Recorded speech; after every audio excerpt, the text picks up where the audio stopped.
A brain treats love kind of like heroin. Welcome to Live Well, Be Well, a show to help high performers improve their health and well-being. Heartbreak hits us all at some point in life. I remember watching a Guy Winch TED Talk after a breakup, and it's now had 28 million views, so there's a lot of broken hearts out there. In this conversation, we'll dive into relationships, loneliness, and failure, things which affect all of us at some point in life. This will be a journey into the power of emotional hygiene, bouncing back from failure, and harnessing the power of self-compassion. When I started off my career at 16, I was a model, and loneliness for me was a constant feeling. But this was, nearly 15 years ago, and loneliness just wasn't spoken about back then. Mental health wasn't really spoken about back then, especially in English culture. So I never really understood what loneliness meant.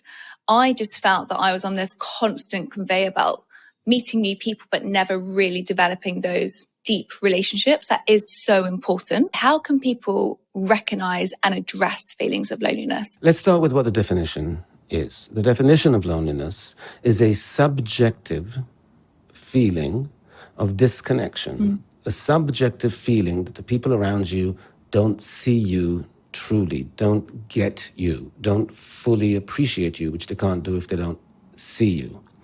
And it's also related to what your expectations are. If you were stranded on a desert island and there were 3 other people there and you were really close to 2 of them, you might be fine. But in regular life, when we're surrounded by virtually thousands of people and hundreds of people in our friends lists and all of that, there's a real acute pain to feeling that no one really gets you, no one really sees you. So it's subjective. It has nothing to do with how many people you come in contact with, because it's not about quantity, it's about quality. And models, and I've worked with a few and I know a few, and especially young ones, are incredibly lonely because the irony is they are visually seen all the time, and that's all that happens, and no one is looking beyond skin deep to who they are. They don't feel they are seen for being a person. They are seen on the exterior, which is what the job is. But no one usually is taking the time to get to know them or to see them or to value them as people. And that it feels that way when you're around people who are looking at you and filming you all day and they know nothing about your inner life. It feels very disconnected, and it can feel very, very lonely. So one thing people need to understand is when you're trying to assess whether you're lonely, don't ask, are there people around me? Ask whether you feel seen, cared for, appreciated, whether you feel really connected to someone, whether when you talk to people, you walk, that loved ones, they can be friends, family, whatever, colleague even, but when you walk away from conversations feeling close, feeling touched, feeling good because, oh, I like that person, we're close, or whether you walk away feeling none of those things. And that will tell you whether it's loneliness or not. Mm-hmm. The person who you look up to a lot is your brother, who's your superhero, and you are part of an identical twin. And so immediately that makes me think, I'm sure Guy's never been lonely because he's got this amazing bond with an identical twin. But you have experienced loneliness, haven't you? And I'd love for you to talk about your journey with this from your TED Talk that I watched, which really, really stuck with me. I live in New York City. I first came to the United States to go to graduate school, and I started a PhD program in psychology. And I was away from my brother really for the first time. We had both served in the military, but we had seen each other, we were much more in touch. And at the time, speaking of success, by any definition, we were quite unsuccessful in that we grew up quite poor. And so we didn't have any money this is before the internet, before Wi-Fi. So international calls were extremely, extremely expensive. And we could afford roughly a 5-minute conversation once a week, literally 5 minutes, which is not enough for any kind of sense of connection. But when I came, I was surrounded, A, by people in graduate school, and B, I was practicing to be a therapist, so I was having very deep conversations with my patients and with my colleagues, except they weren't personal about me. They were about the patient or about the work. So I thought, I'm surrounded by people, I'm having deep conversations. It didn't occur to me that I might feel lonely. And then when our first birthday came, that we weren't together, what happened was I was waiting for him to call, and the phone didn't ring. And again, these are not cell phones, these are rotary phones with dials and handles and their wires. It's just, and the phone didn't ring. And I thought, wow, he's kind of probably gone out with friends and just kind of, it wasn't that important for him. And I went to bed feeling horrific. And I woke up in the morning and realized that I had kicked the phone off the hook, which made it impossible to get through. And so that's why he wasn't calling. And what was interesting is that when I put the phone back on the hook, it rang immediately, and he was beyond pissed. I could not reach you all night. And I was like, well, I was waiting for you to call. He was like, but I couldn't get through. And if you saw I wasn't calling, why wouldn't you call me? And it was an interesting moment, because this is the person who loves me unconditionally, always has his entire life. Mm-hmm. But when you're lonely, you feel so raw, and you feel so risk averse, and you feel so hurt by the universe not caring, that you don't want to, you don't want to take any risks. So I was like, I don't want to call him. What if I can't get through? What if I'm nudging him and I'll wait for him to prove to me that he loves me for some screwed up reason? This is my identical twin brother.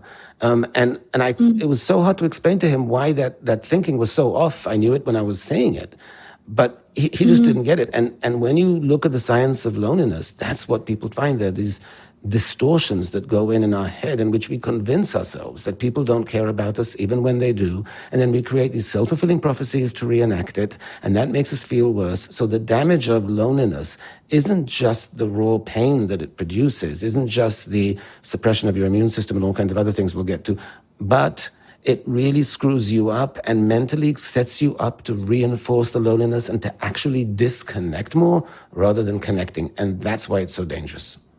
And that's, I imagine, how it can just kind of roll on to more extremes, like depression, because you are really starting to take a step back every time you have that emotional distress. And I want to call it emotional distress because it does feel like that, right? It's emotional pain is what we can call it.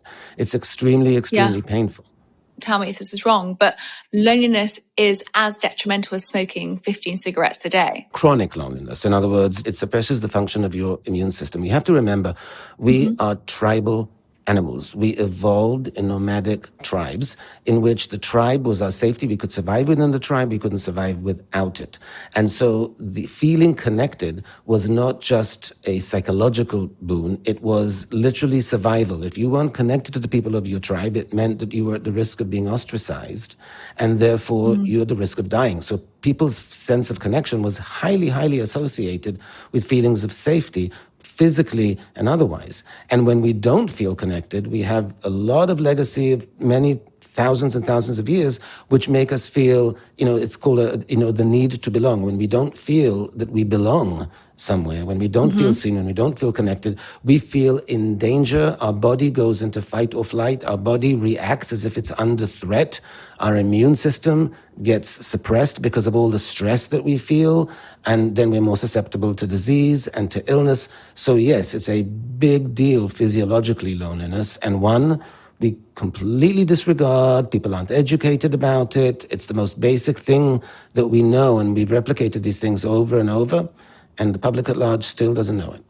And as I'm listening to this, I think that I talk about a lot because of my own personal experience and the importance of me setting up my charitable organization called the BY Collective, which is about bringing everybody together, because I think I really lacked that. And that was a sense of my own purpose, was to come back and curate that, because that's something that I really miss inherently. But as I kind of look at where we're evolving with AI and, our cell phones, we're becoming less connected than ever before. We're not becoming more connected. We're becoming more virtually, electronically connected. But these are not actual connections. These are just, if you have, 500 people on your friends list, you haven't spoken to most of them in years. It's not an active thing. It's more like, like a collection of people to show your social worth, that here people are following me, whether I speak to them or not. And excuse me, and I work with a lot of celebrities, and they can feel very lonely as well, even though they can just step out to the street and be mobbed by fans. It's not connective. There's not people who know them or who they know.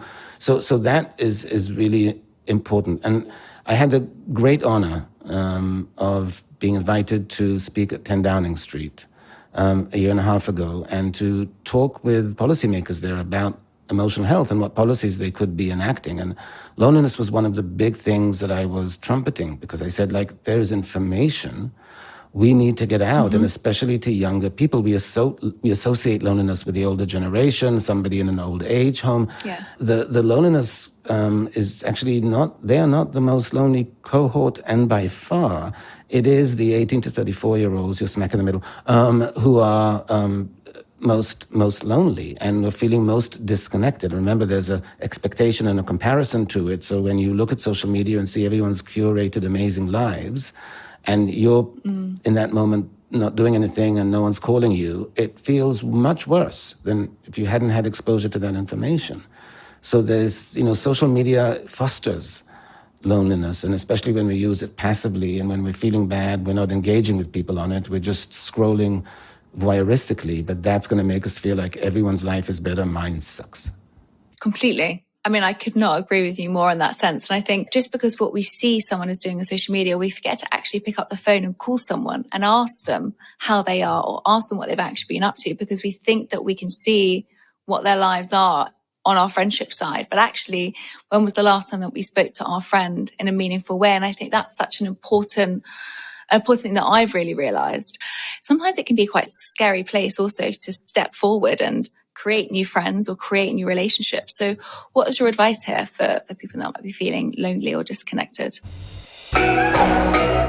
Thank you for listening so far. Now, I've been a customer of Arena Flowers for a very long time, so having them finally sponsor Live Well Be Well is utterly amazing.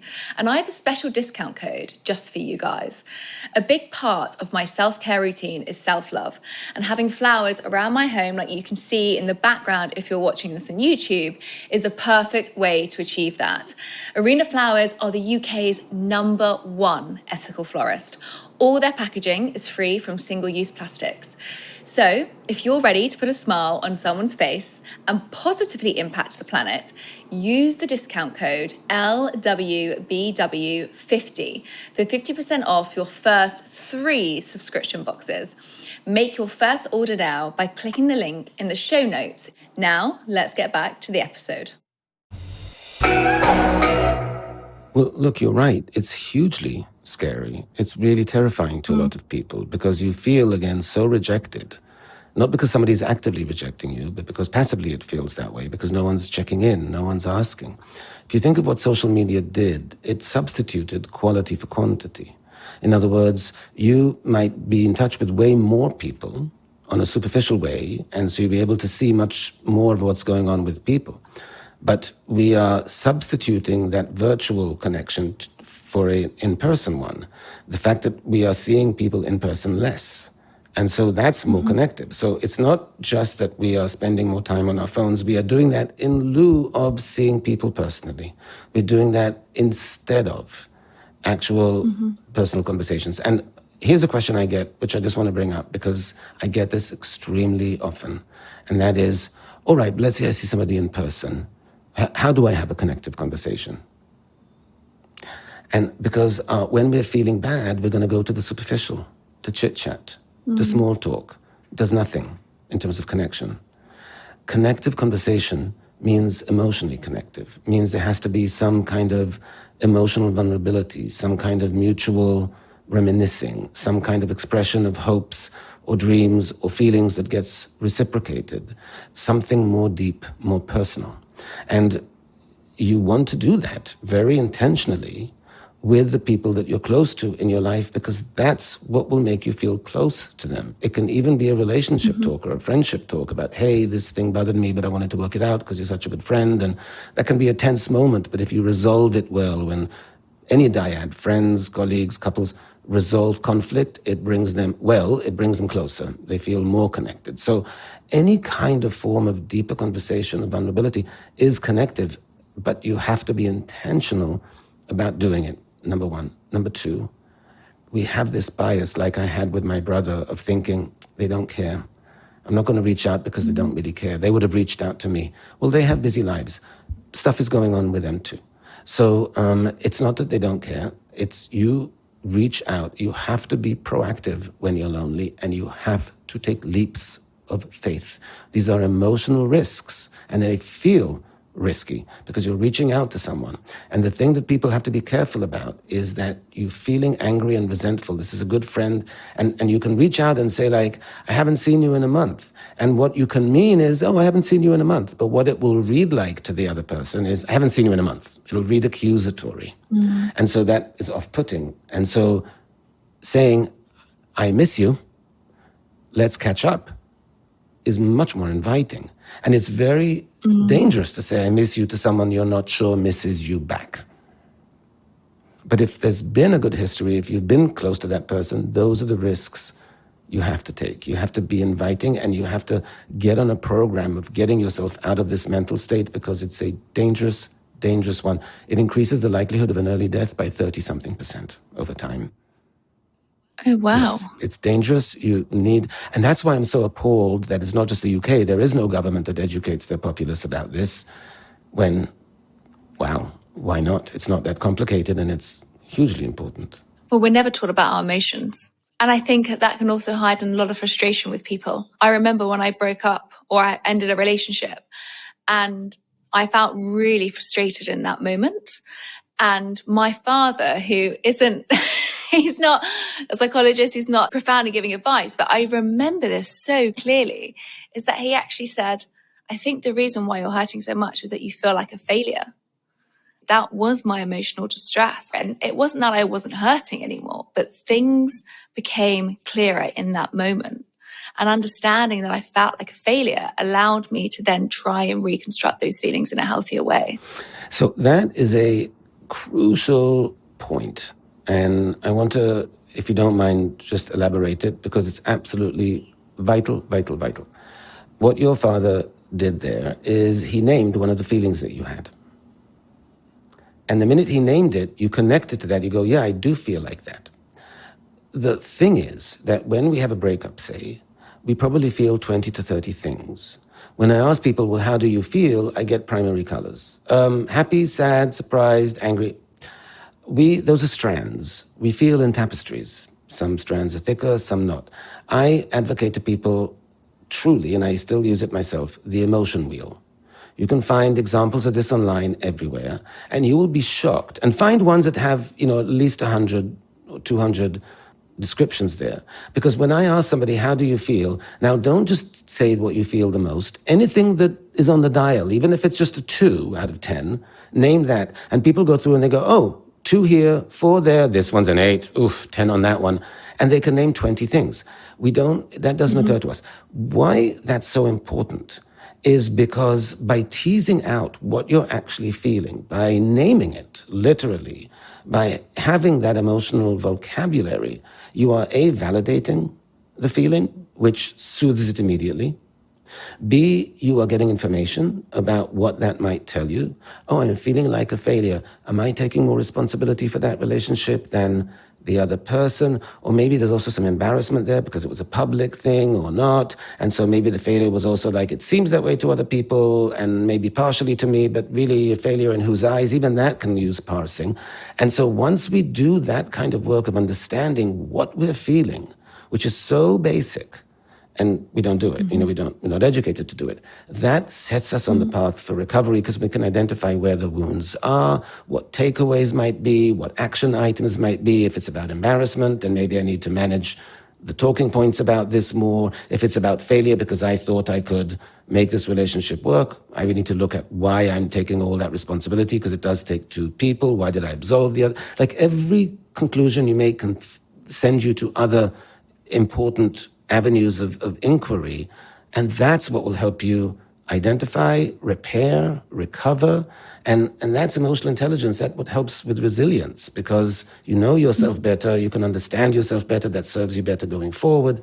It's almost like the first thing that has to happen is identify how you're feeling. It's so, so crucial. I love that you mentioned the emotional will, because it's something that I use a lot and I find it so impactful. So I'd highly recommend anyone listening to this just to Google it and go and download it and have a look, because you can realize how so many different emotions can intertwine as well. You speak a lot around failure and a lot around what that does to us. Could you talk about how detrimental that failure can be and how it can actually set us back from achieving certain goals in our day-to-day lives? Right. So failure is unpleasant. We don't like it. It's demoralizing. It's painful. It makes us feel bad about ourselves. It hurts our confidence. It's publicly awkward, potentially. So failure is not a fun thing. The thing about it is we typically don't fail 1,000 different ways in life. We have our blind spots or the things that we typically don't do that well, and we repeat those errors in endless variety. And so the point about failure is if you can figure out what went wrong, you might be able to figure out how to prevent a whole bunch of other failures afterwards if you know to I have to, pay attention to this part of it. And what people tend to do with failure is they find it so unpleasant that they become very self-critical. They don't say to themselves, oh, I should have studied harder.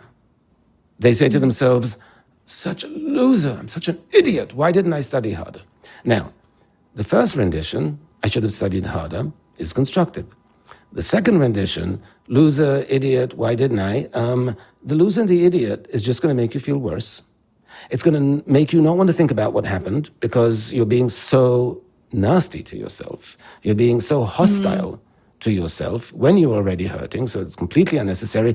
And the hostility did nothing to emphasize the point of I should have studied harder. It actually distracted from it because now you're just feeling like crap. So the whole self-critical narrative we have is not helpful when we're trying to learn from failure because it's going to prevent us from learning. It's like when a parent screams at a kid, the message gets lost because all the kid notices is like, oh, they're really angry. Not like, oh, they have a really interesting point about my homework. That's not what goes on. And so when you're screaming at yourself or putting yourself down, that's what you're noticing, not the actual message. So the important thing is you can learn from failure. And I say approach it like a detective. Detectives go to a crime scene without emotion. They don't go, oh my goodness, look at the blood spatter on the wall. They just go, blood spatter on the wall? They don't need to put anyone down. They don't need to. So take off the judgment of it. Just go and try and be as objective as possible. What could you do differently next time? What might have gone wrong? And do the due diligence and find the blind spots and make notes about how you avoid them going forward. It's not about trying the same thing harder. It's about trying the same thing differently, or learning what you can do, where you typically went wrong. And I promise you, where you went wrong, you go wrong a lot. So it's very useful to find. Absolutely. I think something that you mentioned that, shame is such a big part of failure. And I think it's something that we all suffer with, but we all sometimes just think that we're inherently a bad person because we failed. And as you just said, it's a missed opportunity for growth, because if we can recognize these failures, then we can actually grow from them and actually something really positive can come out. But when we're in that moment of shame and that downward spiral that I think we all go to, I don't think there's any listener that's going to be listening to this podcast and doesn't resonate with that term. I mentioned about rumination earlier, and I think rumination here plays a really big, big part in the whole overall picture. How detrimental is that? Unfortunately, we evolved to scan the horizon for danger. There was a huge evolutionary advantage for people who could spot danger. There was no advantage for people who could spot happiness, because happiness is nice, but if you're passing along your genes, you pass them along whether you're happy or not when you procreate. Danger can kill you. And so we are much more prone to go toward the negative. We're much more prone to think negatively. We have evolved to find value in going over and over all the dangerous, iffy things that can happen in an effort to survive them, except that these are not survival issues. Whether you pass the exam is not a survival issue. It's not like the stakes are not what they are. And so we need to be able to think about it more adaptively. When people are ruminating about failure, they're spinning about the moment they failed, about what will people think, about arguing about it, about entirely unproductive ways of thinking. Productive ways of thinking about failure are, let me make a list of everything I can do differently next time. Let me make a list of what I really should have noticed that I didn't. Let me make a list of that time that I thought, something's not going right, but I dismissed it. How did I justify dismissing it? Oh, I said to myself, it'll be fine.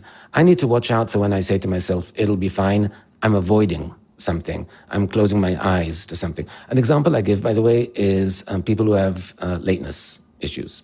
And I'm not talking about the people who are late and don't care, because plenty of those. I'm talking about the people who are late and stressed out by it.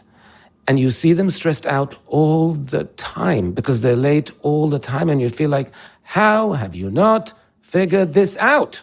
If it happens 3 times a day, what keeps going wrong, And what keeps going wrong are the blind spots. For example, people in the office, when patients would come and they'd be late repeatedly, I'd say, what's going on?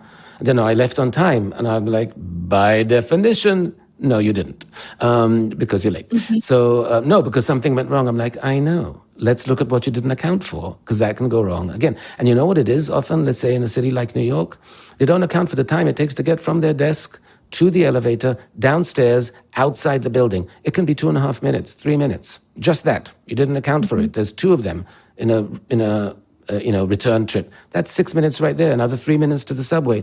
Here's already almost 15 minutes you haven't accounted for in your timing because, no, I'm right near the subway. It's still 2 minutes, still 3 minutes, still this.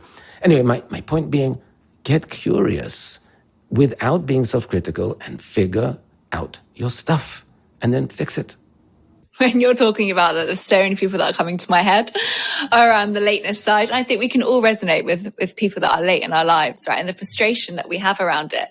But it's interesting because you mentioned in one of your talks, you were journaling for 1 week around how many times you ruminated throughout the day. I think it tallied up to 14 hours, if I'm correct. And you were like, that's 14 hours of my free headspace and free time that I have that is taken on rumination. And when I heard you say that, I thought, gosh, the amount of times that I sit there in the evening and I'm maybe trying to switch off and watch TV or read a book. And actually, really what's going on in my head is I'm not present. I'm just engaging with all of the work stress that I've got going on or whatever is on my mind in that moment. So how can we detach in that moment? It's so much easier said than done, isn't it? Okay, so first of all, yes, it could be 14 hours, and I really challenge people to make note of all the time. And by ruminating, I mean that you're the fantasy arguments with a friend that you're never going to have, and replaying something for the 10th time, and people are going to be shocked by how much time they spend doing it. And the thing is, this is time you should be recovering from the workday, and instead of recovering, you're obsessing about the workday. Often obsessing about friendships or obsessing about things that instead of relaxing, recharging, you're stressing yourself out. Because rumination activates our stress response. So you're stressing yourself out. Just to say something obvious, but I just want to say it because no one really says it. If you break your leg and you think back on a time you broke your leg, one thing I can promise, your leg won't hurt. If you got really annoyed with someone, really aggravated, 10 years ago, and I ask you to tell me about the incident in detail, you will get super aggravated right now thinking about it. When we recollect emotional experiences, we reactivate those experiences. This does not happen with physical ones. But emotional ones, it does. And so you have to be a curator of your thoughts. You can't just let them be. I know this sounds really either like what or like basic, but I always say like the human brain might be the most brilliant machine in the universe. It requires adult supervision. And your brain requires you to be in the supervisor role. You can't just let it do what it wants. It will usually do the wrong thing when you're in emotional distress.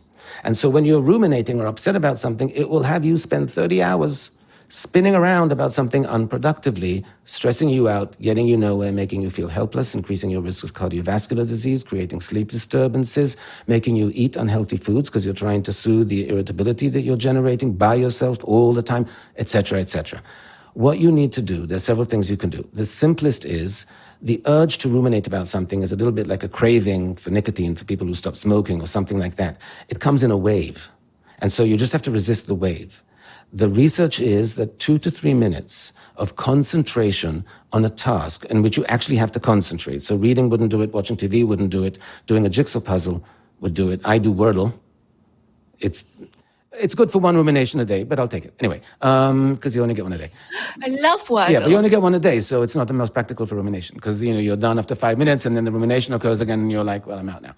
But a memory task, a simple memory of like, what is the order of songs in that playlist? What is the order of books on my shelf? What did I have for breakfast last Tuesday? That can take you 2 or 3 minutes. 2 or 3 minutes of that concentration is enough for the urge to ruminate to pass, and then you want to then distract yourself with another task that's more pleasurable, number one. But number two, you want to convert a ruminative thought into a productive one. So if you're ruminating about why did that relationship go wrong, a more productive approach to that would be, let me write down 5 takeaways from that relationship that I can take to my new relationship.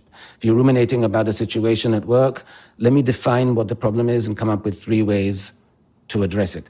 Convert the spinning, like emotional hamster wheels spinning, into something productive with takeaways that gives you perspective, that gives you understanding. That's a better way to deal. So it's all about problem solving, isn't it? A lot of that time it's problem solving. It's actually trying to use the information. Yes, but not just, but reframing, for example, is also very good for rumination. If you can reframe the situation so that it's less toxic for you, the barb can be released in your brain that's kind of spinning and keeping you going around it. So for example, if it's a relationship thing, if you can, I tell people to make a list of all the ways the person wasn't right for you, all the compromises you made, because that can remind you, okay, it wasn't the most perfect relationship. It makes it a little less this, or if there's a frustrating situation at work, now I have to stay and work over the weekend. What's the silver lining? Oh, but you know what? This is really important to the boss. At least I can get some brownie points with the boss. At least I can have FaceTime. So it just makes it a little less aggravating so you can let the rumination go. You just mentioned there something that I really wanted to touch upon. It's relationships, because this is how I first came across your work about, I think it was in 2019, you did your TED Talk on how to fix a broken heart. If anyone hasn't watched that, please go and watch that TED Talk. And I actually sent that to a friend earlier today who's actually going through a breakup currently. But from your over 20 years experience in this sector, what are your main takeaways from how to fix a broken heart? Show yourself some love and buy some Arena flowers today. I have made them a vital part of my own self-care routine. So don't wait for someone else to give you that. Use the code LWBW50 to get 50% off your first 3 subscription boxes.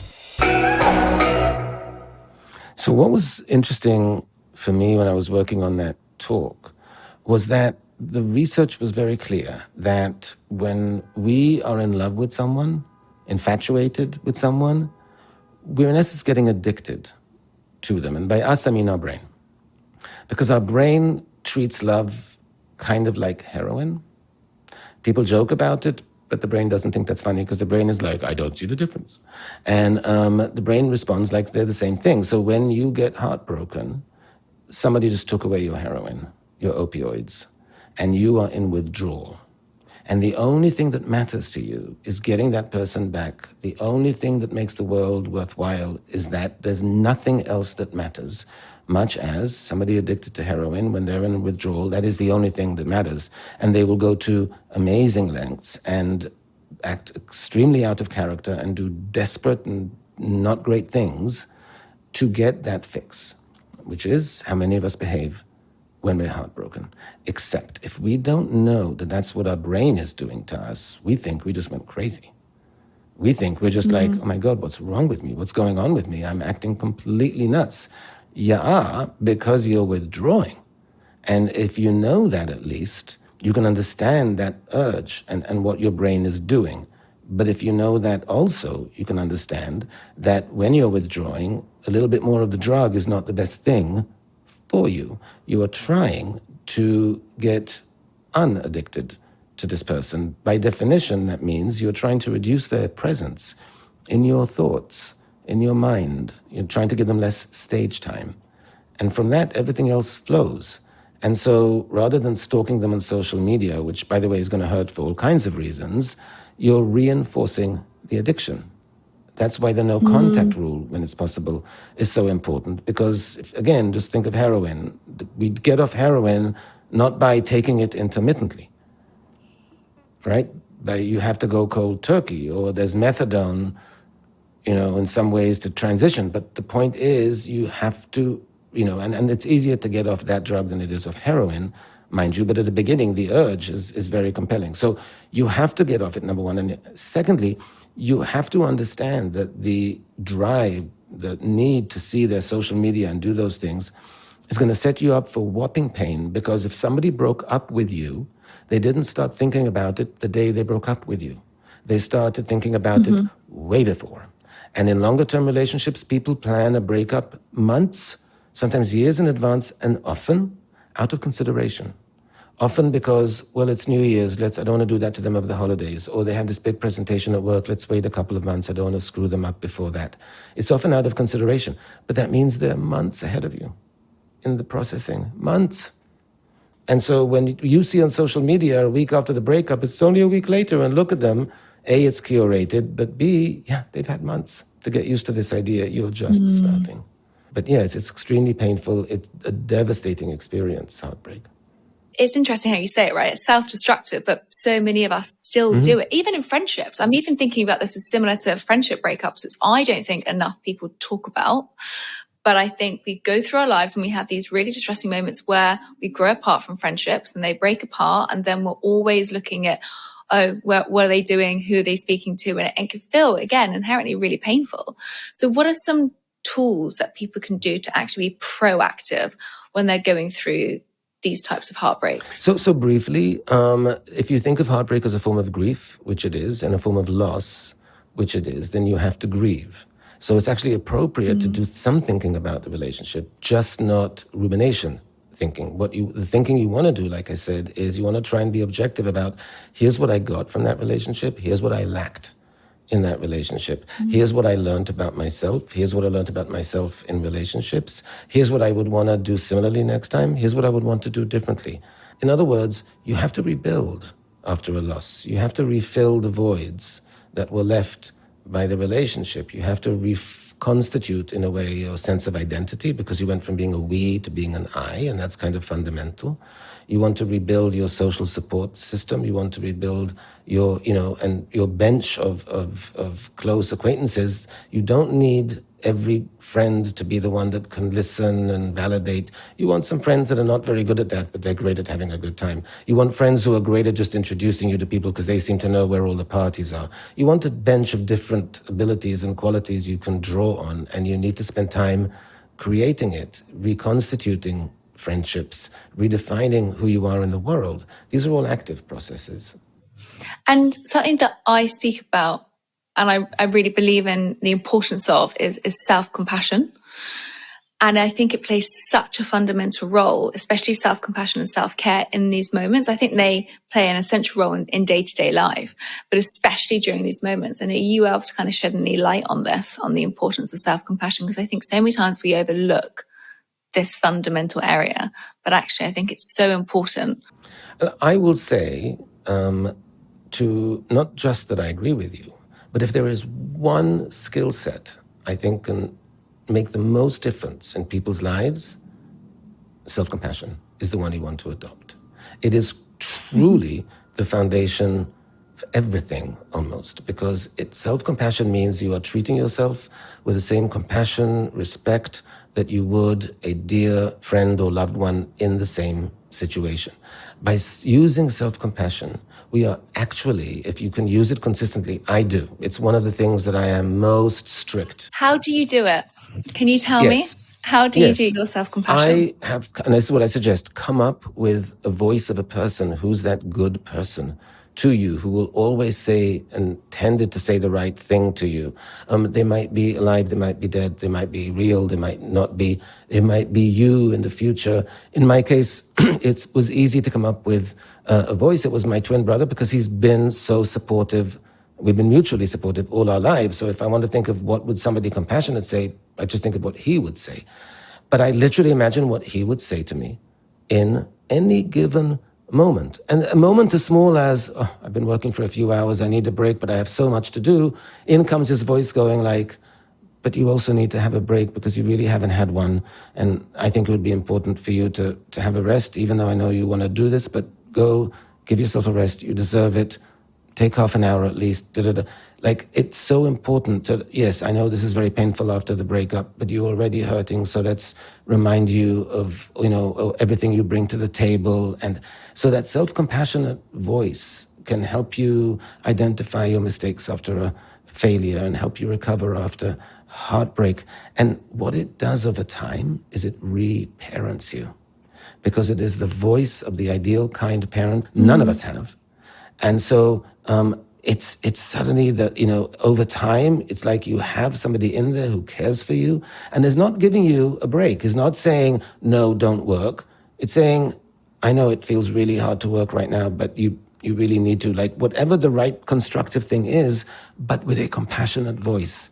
And over time, that is curative in so many ways, and it can be so powerful for emotional health. I'm delighted that that's so important for you and for your listeners, because I really believe it's foundational. It is. And I think we have a toothbrush for our teeth, right, for our physical health. But we have nothing. We don't have a toothbrush for our mental health. And when I've said that to people before, it's kind of made them really stop and think, actually, how do I talk to myself? How do I look after myself? And I loved this line that I read from you where you said 100 years ago, people began practicing personal hygiene and life expectancy rose by 50% in just a matter of decades.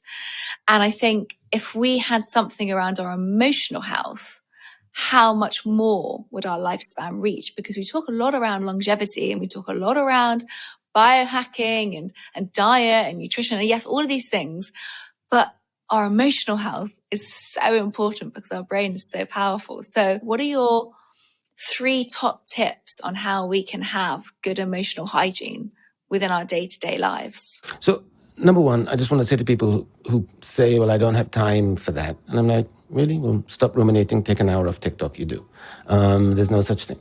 I don't have time. This is your, very basic. It's not just your emotional health, it's your happiness, your life satisfaction, your productivity, everything's impacted. So if you don't have a little bit of time to improve your life, but you're wasting it on things that not buying that. So let's start with self-compassion as a number one practice to adopt. I would adopt a gratitude practice as a number 2. And that means journaling. You got to write it out if you can. And that's just 5 minutes a day. But choose one thing you're grateful for in the world and write a 2-paragraph quick little story about why you're grateful for it. Make it a narrative. We tend to remember narratives. Narratives tend to embed deeper in our brain, and so they're more effective. So don't just write, I'm grateful for being healthy, right? Like, I woke up today and I stretched and I felt so energetic and it makes me feel so good that I can, for feeling healthy today, because yesterday wasn't that great, and today I feel I can conquer the world. And on days like this, it always makes me feel like I can accomplish more, and so it starts the day well, and once I do start well, the day goes. Write a little story each time. So that's gratitude. It's super, super, super useful. And then the third thing I'll recommend is mindfulness, because, and I don't just mean meditation practice, I mean, you kept saying being present. Like, we have to be present in our lives, and we miss so much of it. And sometimes when our lives are very busy in a good way, we'll have a weekend that was amazing fun, and we won't remember much of what happened because we didn't take a minute to process. We didn't take a minute for being mindful in a moment and going, so here I am, I'm standing at this party and having such a great time and the sun's shining. And the way I suggest people do that is do it as a little memo to your past or future selves. Past self, for example, hey, I know you're having a hard time now because you're thinking of yourself back when you were having a hard time, but look where I am now. It gets better because I'm at this party and I'm having such a good time. And just find a way to be aware and mindful in all senses: sight, sound, smell, touch, scent, like all of it physiologically, because that's how we'll remember things better. Like, if we incorporate all the senses and who was there and how did I feel and the sun on my skin or whatever it was. Those 3 things are a great starter kit. I love that you mentioned about gratitude and about actually writing it down. Or sometimes I even voice memo, because sometimes saying it out loud and then even listening to it back, it can sound really cringeworthy, but a lot of research has shown that it can have such a profound impact. We inherently have a bias to remember the negative things through our day, but actually remembering the positives doesn't always make it in the top 5 things that happened in your day. So kind of recalling them, I found to be really powerful. I always say to people, if you're going to go on a complaint fest and vent about your day, by all means do that, because it can be important to do that. End with dessert. End with the one positive thing that happened at the end, because that helps the tone not drift towards too negative. Guy, thank you so much for coming on today. Thank you for having me. This has been a pleasure. Thank you so much to Guy for such an emotionally insightful conversation. Now, don't forget to head to Apple Podcasts to subscribe to my Inner Circle for a bonus episode with Guy, where he gives tips on building emotional resilience and maintaining emotional hygiene. Don't miss out, because you won't find this exclusive content anywhere else.